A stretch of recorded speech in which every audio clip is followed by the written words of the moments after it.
Hi! Welcome back to my channel. This is the Mr. Channel, and on this episode for today's video, nandito ako sa aking roof deck garden. So, welcome to my roof deck garden. Yes, the very the very magulo and makalat na roof deck garden. Okay? So, right now, nakahanap ako ng time na ayusin to ngayon. Free time since, it's been a couple of weeks na nag-uulan. So, naging makalat na talaga tong area na to. I was not able to keep it up.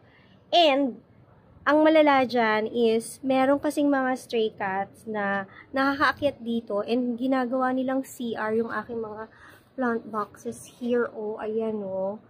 Actually, puno yan ng halaman before and then since kinalkal nila and ginawang CR nga, so yan na lang yung mga natira.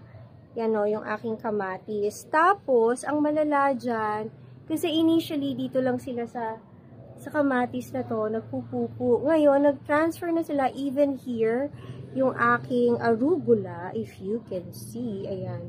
Yung aking arugula ngayon, kinalkal na rin nila, and ginagawa na rin nilang CR. So, ngayon, now that I have the time to really focus on this area, ayusin ko siya. And also kasi din, yung aking mga growing ampalaya and sitaw, ngayon ay lumalaki na. Ang bilis pala nilang lumaki. And ngayon, naghahanap na sila ng, natangkadan na nila yung stick na nilagay ko. Ngayon, naghahanap na sila ng next area na kakapitan. Actually, yung isa dito, ito oh, ayan oh, yung ampalaya ko, medyo nagte-transfer, yung sitaw ko, nagte-transfer na siya papunta dito sa ampalaya. Naghahanap na siya ng aakyatan. So, I will have to move these two somewhere there na pwede nilang kapitan later on. So, naman, to address naman the issue of the pusa,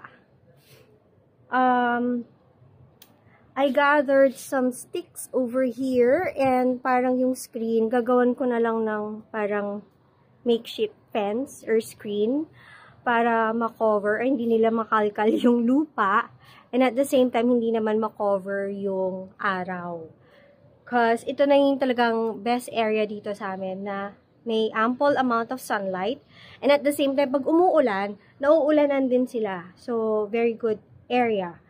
Yun lang, the issue lang is talagang naging CR ng pusa yung area na yun ng aking mga halaman. So, yung initially na mga tumubong halaman dyan, na bell pepper and yung sili, namatay na sila kasi nga kinalkal yung lupa. So, na-uproot sila.